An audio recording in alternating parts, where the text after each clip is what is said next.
You know what is considered a waste of time? I'll tell you what's considered a waste of time. Washington, D.C. today. They are as backwards come. What the hell is new? Donald Trump got defeated last year in the election. He was defeated by a dementia driven, corrupt politician, Joe Biden. Was Joe Biden the lesser evil to Donald Trump? Yes. But, because he was less shitty than shitty, there was no reason to celebrate one way or the other. He's basically a conservative Democrat, indistinguishable from a right-o Republican. So business as usual. Meet the news boss, same as the old boss, as the saying goes. And for all the liberals out there, the fake progressives out there, and they're still going on about Donald Trump.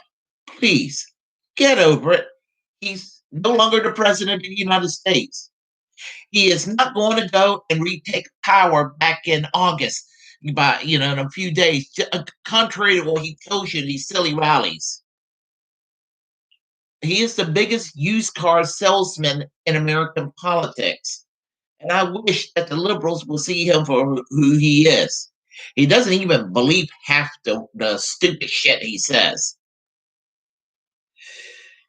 After the election, you know, Donald Trump was defeated, and the Democrats actually reduced their majority in the House. They lost an opportunity in the middle of a pandemic to force a vote on Medicare for all. And it just makes me mad when I think about this because if you would have forced, I've said this before, and I'll say it again. Hey, force the vote didn't happen, and they decided not to go with force the vote, and the result is we don't have Medicare for all. Just think what would have happened if we would have forced a vote. I do not think we will have less of a chance of Medicare for all if we would have done force a vote. Sure, chances are it would have failed, that we would not have had Medicare for all. But you know what? Maybe we would have. Maybe some corrupt corporate Democrats would be like, well, gee, I'm going to look bad if I vote against health care for all Americans in the middle of a pandemic. Maybe even some Republicans would think that. Well, gee, I'm going to look really cruel if I vote against giving people medical care during to deprive them of Medicare guarantee during a pandemic. It would have probably, no, it's true. We wouldn't. I don't think that our Congress will be like, we're going to reform the pharmaceuticals, and we're going to negotiate for lower drug prices, and we're going to go and get rid of these insurance companies. I would love to see that. In fact, my political wet dream is that force a vote would have happened, and not only will we have had Medicare for all as that first step, but we will be working our way into a UK style national health service, which is the real deal when it comes to socialized medicine. Um, Very few countries, I think Italy, Spain, maybe New Zealand has a system similar to that in Great Britain. I think Greenland too has a system where the government directly runs the healthcare system in the way that the government is in charge of the post office, in charge of the military, in charge of law enforcement here, and in charge of the library down the street, whether we're talking about municipally or at a state or regional or the federal government. I want that system in Great Britain. But I would be satisfied we went with the Canadian plan, which is to basically abolish private health insurance companies. That would be a first great step, and it would be a first great step that I could live with. I could almost accept a compromise of lowering Medicare eligibility down to 60, 55, or even 50, which would be very helpful. Um, that could have been a result if we would have done forced to vote. But because, I'm not trying to sit there and defend Jimmy Dore, but just because Jimmy Dore came up with an idea, I think that some people on the left were like, "Oh, it's no good because Jimmy Dore came up with the idea." No, no, no. It was a great idea. It was a great idea that was basically rejected, and and then some people were like, "Well, maybe we couldn't do forced vote with Medicare for all. Maybe we could do it some of the issues like $15 an hour wage." They couldn't even do that with $15 an hour or the PRO Act. Just for basic, gut level, basic, traditional New Deal liberalism, they couldn't do it for. And it makes me mad. What a waste of time that our squad is doing, squandering opportunity. I guess they enjoy the cocktail parties and their committee assignments and just hobnobbing around. Let me tell the squad this: at the first opportunity, don't put it past Nancy Pelosi and the other corporate Democrats that they will try to, if they can, primary y'all out. They want y'all gone. So you need to stop playing nice. Y'all got elected saying, well, we got to stop playing nice. Once you're in power, you play nice. And then somebody says, you know, the squad's not fighting the way they need to fight. All of a sudden, they're being divisive, or you're really being pro-Trump or you're being right-wing.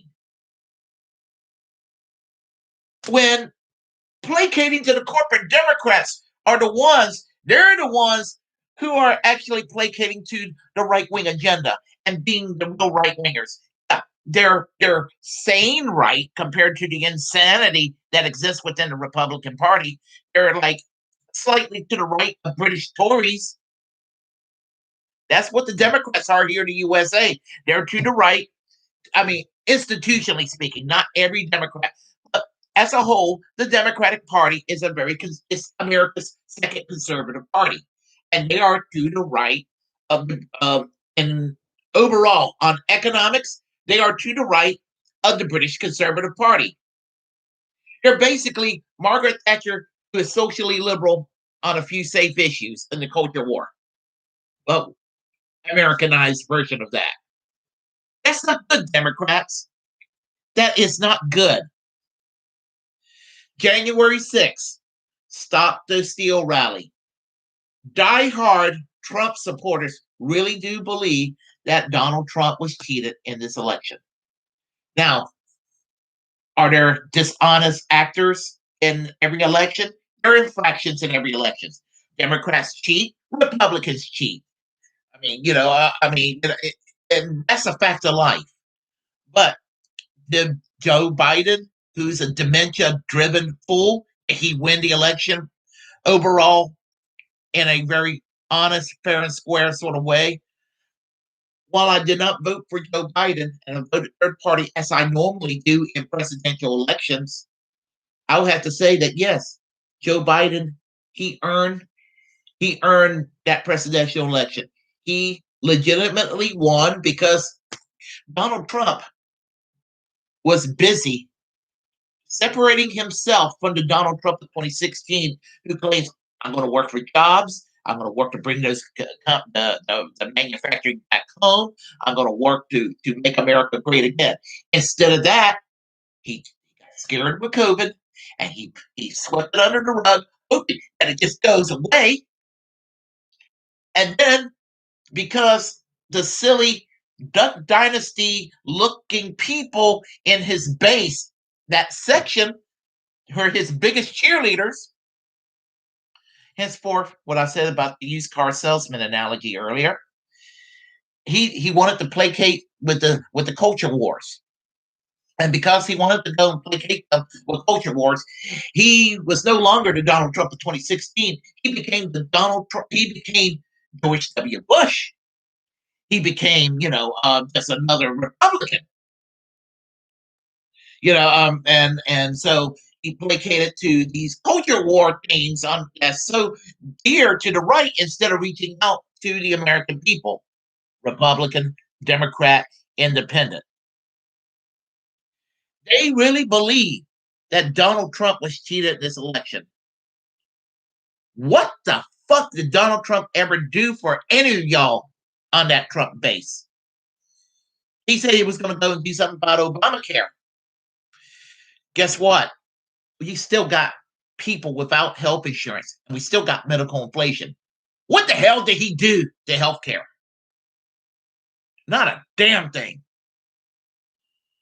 And the thing about it is, this January 6th insurrection was awful. It was an attack on democracy. Now, would I equate all these folks that were involved with this insurrection? Would I say, oh, they're the American ISIS, they're the American Taliban? Or would I even say these are the American version of Unite the Right in Charlottesville? And the answer to all of that is no. Collectively speaking, overall, it was, in Kyle Kalinski's words, a diet coup. And that's what it was. Now, I do think that a lot of these people in Congress that incited the riot, they should be removed from Congress. Congressman Louis Gohmert, Congresswoman Marjorie Taylor Greene, Congressman Matt Gaetz, Congresswoman Lauren Boebert, Senator Ted Cruz. All these folks were involved in helping to incite this riot. And yeah, I mean, I agree with Kyle Kalinske. It was a diet coup. It's not for 1 minute do I think that some silly shaman, up in Capitol Hill on the Senate floor was going to go and start, legislating, start coming up with bills in Congress, and we're going to have to go and respect his edicts that's coming from Washington, D.C. Are you kidding me? And it's not that I am opposed to a January 6th commission, but it's a waste of time when we have thousands, tens of thousands of people dying each year because of our healthcare system based on profit. It's a waste of time when we have tens of millions of Americans without healthcare, and we have thousands, tens of thousands of people dying each year because of our private health insurance system that needs to be abolished. And it needed to be abolished decades ago. Now, the January 6th Commission, am I totally opposed to it? I mean, if we had Medicare for all, or if we were doing worthwhile things that the left were telling me, oh, once we get Biden as president, he's going to be our next FDR, or AOC saying, oh, he's done better than we thought he would ever do. Joe Biden is governing like basically he's governing like a slightly more liberal Mitt Romney. I'm not impressed. I am not impressed with Joe Biden, his performance. And I am not impressed with this virtue signaling of having a January 6th commission. Oh, I'm for these members of Congress getting prosecuted, and I'm for some of these people that were breaking into the Capitol to be prosecuted because that is the very act of insurrection. There's no need to create a national surveillance state and to beef up the Patriot Act. There's no reason to do these things. Our civil liberties and our free speech rights must retain and be protected. But the January 6th Commission is a freaking waste of time. Medicare for all should be a higher priority. Force the vote on Medicare for all now. The PRO Act should be a priority. Force the vote on the PRO Act now. Getting our troops out of Afghanistan should be a priority. Force the vote on getting our troops out of Afghanistan now. Our planet's on fire. We need a Green New Deal yesterday. Forced to vote on Green New Deal and do it now. Forced to vote on free college. Do it now. Just don't be like, "Whew, at least, at least we don't have to deal with Donald Trump's mean tweets anymore." We are going to be, it's like the United States just wants to be backwards and insist on it. Folks, it's time to reject both parties, honestly. If you like what you heard, press like and comment. If you disagree, comment anyway. We'll have a conversation. Feel free to share the content on this channel. As a First Amendment absolutist, it's my duty to inform you to create your own platform and utilize it because we're all the muckrakers of our time. And most importantly, hit that subscribe button, hit that notification bell. And until next time, I am American Social Democracy. Peace. Class struggle, absolutely here and now because it's urgent. Later.